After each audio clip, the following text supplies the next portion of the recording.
I used to watch a lot of sculpture videos. I still do, actually. It's a hard habit to kick. They're really fun to watch. The thing I watched the most was like superhero sculptures and stuff like that. And I watched it, I don't know, back when I was 13, because I wanted to be able to do that. So, what this video is supposed to be, or what I'd like it to be for you, is concrete evidence or concrete steps on how to get to where you want to be. So, with my latest project, I say this with everything I make, but it's the best thing I've ever made. This is the Joker, and it's a more cartoony, let's say, campy version of the Joker that we're used to. The real fun I have with these sculptures is the color. So to be able to bring a kind of life to it, that's why I'm here. That's what I like to do.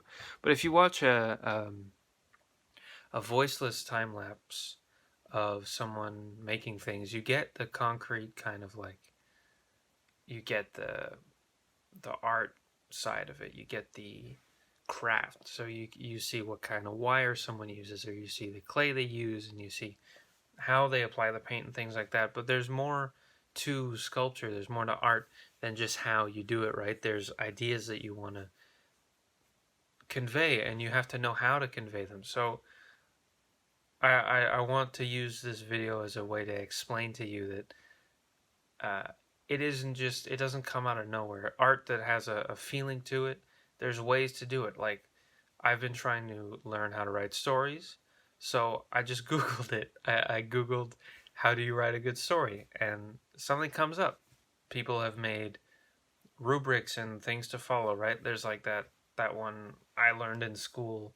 It's like the steps to a short story. It's like a kind of mountain thing with each point is explained. I'm sure that storytelling is more complex than just, follow this rule set. But the point I'm trying to make is that people try and give you a more clear guideline. So I'm going to talk about the ideas that are behind sculpture, and I'll play, how I make things. And if you really want to know how I make my sculptures, then I have a course coming. You'll just have to be a little patient. But the concrete side of sculpting, I've spent 7 years on, just learning how to get my skill to this point, and uh, I wasted a lot of time with that. I think I wasn't trying to convey stories as much as I was trying to make something that looked real. Now I have something that looks more or less real, but it's still stylized enough that I like it. So with the Joker, like with any sculpture nowadays that I try to make, I ask myself, what's the point? What's the vibe? What do I want you to feel when you look at this? Uh, I want you to feel creeped out. If I've done my job properly, you're halfway out the window right now. Your fight or flight has kicked in, but come back, please. The solution to what you're feeling right now is to just leave a like. Right now, it'll make you feel better. And if you leave a like and it doesn't make you feel better, unliking is just going to make it worse. So leave a like and leave it there, and maybe you'll feel better. Maybe not. But at least you like my video. Next, with the Joker, I wanted something kind of creepy, but the Joker is creepy in a specific way. Like, Heath Ledger's Joker is creepy because he's real. He feels really, like you don't have an explanation for him, but if you saw him, I don't know, licking his chops at you, you'd be freaked out because he exists, but he's inexplicable. And then there's a kind of goofy side to the Joker that a lot of the movies and TV shows ignore because it's hard to balance. The old Adam West Batman villains are amazing in that they're just comic book characters come to life, and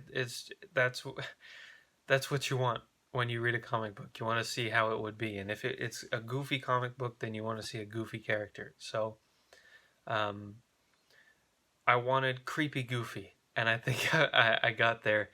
The way I achieved creepy goofy, uh, trademarked, is things like the eyes.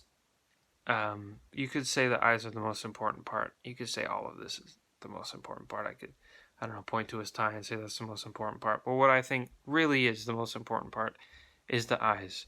Again, I didn't make these a point of shame at the moment. I will make some good quality soon, I promise. But I got these from Juliana Lapine. Go to her Etsy.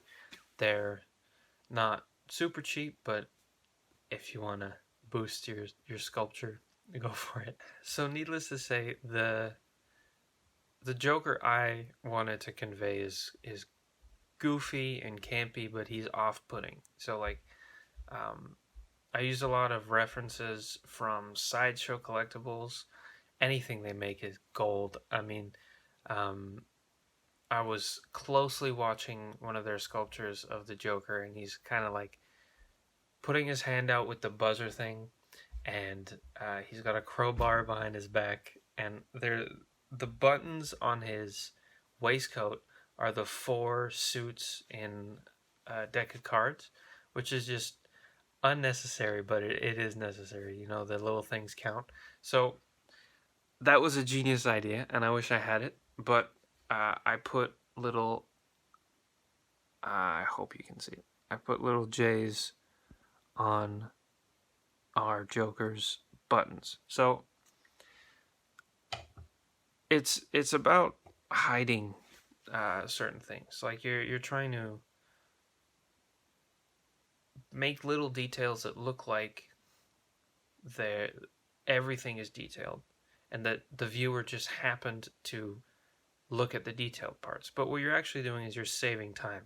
So I put a lot of detail into the shoes, for instance, because in my experience, people look at the shoes when they want to see detail. They look at the face when they want to see emotion, and they look at the overall body when they want to see the overall point of the piece. So if this Joker is supposed to be goofy and creepy, then his ridiculous eyes and his kind of dancey pose where he's flicking cars around, that's the goofy side of it. And then when you want real emotion, it's a combination of face expression, body movement, and color. I didn't film myself sculpting a lot of the Joker, partly because I did a lot of this in downtime at work. You'd be amazed how much you can get done in a few minutes of downtime. But with the color, I filmed everything because to me it's the most satisfying part. Like when I watch a sculpture video, I skip to the painting part. Maybe you're like that too. Please don't skip this video. I want you to look at all of it. So yeah, with the emotion, you want dark with the Joker, but you want a little bit of color. So I think the color of the suit I didn't use any references from the Adam West show, but that Joker has a very kind of burgundy bright suit. It might actually be pink in some cases, but that kind of slight brightness. And then with the undershirt, it's black, which kind of makes it a little off-putting, because in my mind an undershirt is supposed to be pale and then the blazer is darker. That's typical, right? But if you're, I don't know, messing with the script, you do a black undershirt, a really bright kind of goofy tie, and then the real darkness comes from this layered red. So if you want to get into the technical side a little bit, when I was talking about hiding detail or making it look like everything is equally detailed, but it isn't, when you think about the Joker, the first thing is the smile, and you think about the hair, and I just think about the face immediately, and purple is the color that pops into my mind. So as long as you stay close to purple, you can really mess around with those kind of design elements.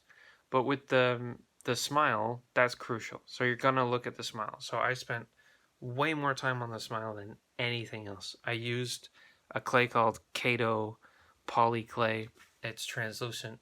If you want something that when you put it in the oven, it comes out perfectly clear, that's not what you're going to get. You're going to get something that gets yellow and translucent, which is really good for highly specific circumstances. So with the Joker's teeth, what better? They're supposed to be yellow and gross, and that slight translucency is what you want. With teeth, I then painted on some high gloss from Army Painter speed paints. That stuff is liquid gold, man. I use that stuff on his eyes as well to really make it pop, even though they're a little glossy already. Making them glossier really, like, when you see the light shine in his horrific eyes, that's what you want. So with the teeth as well, a bit of gloss, and then this red lipstick is another important part that also has gloss. Last video I talked about varying texture. With the Joker, the suit is kind of simple. It's all cloth, and you could try and vary the fabric texture and stuff, but that's not what I'm into. What I'm into is little details. So there's 3 types of buttons, each with different texture. The little buttons on his undershirt is supposed to be plastic, so I put high gloss on that.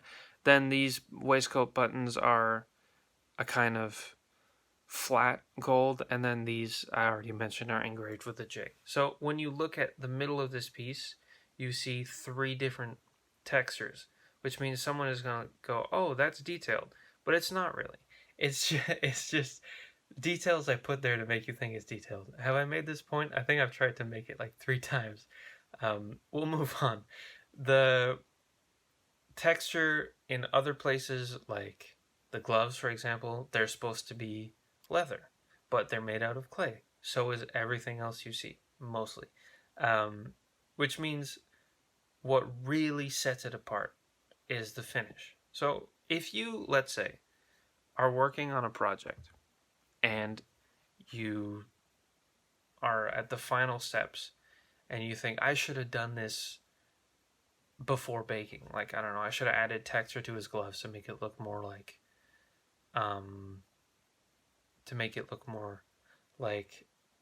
leather. Well, you can do that actually more effectively at the end, because the finish is what's important with things like leather. The finish is important with metals and things like that. So second video in a row I'm making the point about varying textures. Maybe I should focus on other things. So what I want you to take away from this video is, when you're working on a character and you want to make it your own, you use influences like I used for the Joker. Like, anything I know about the Joker I threw at this, but I tried to twist it around a bit. It's not super original, but that's the point.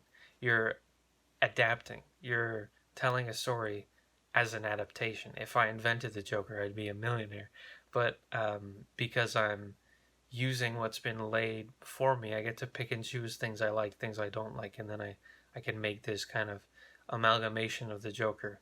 And as a character, that's what he's supposed to be. He's supposed to be someone with 1,000 multiple choice backstories, right? The old Alan Moore idea that if I'm going to have a past, I prefer it to be multiple choice. So you could do whatever you want with this character, which means your creativity is on the line.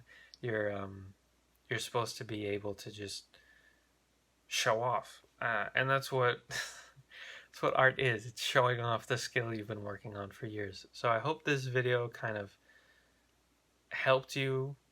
I want to structure it a bit. All of this has been off the cuff, so let's focus on what I hope you took away from this. You should think about what you want someone to see, and then kind of strategically place it. So like I did with the buttons, I want them to see detail where I want them to see it, because I didn't put a lot of detail. There's always points in my sculpture where the back is just plain. There's maybe a line here and there, but it's just nothing, because I don't want you to look at the back. I want you to look at the overall pose, but what I really want you to look at is the front. That's where all the detail is. So focus on what you want someone to see, and they will look at it. Build it, and they will come. Next is varying texture. I've already tried to make this point with another video, but vary the texture so it looks more real, and then stylize it with color. This is all advice. It's not like how to art. There is no how to art. There's only how to art likes me, and then twist that your own way, however you want. Yeah, that's it for this video.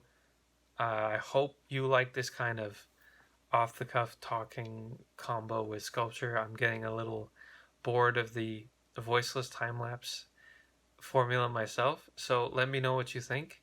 And a lot of these videos are coming, and I'd love any feedback just so I can make valuable content for you guys.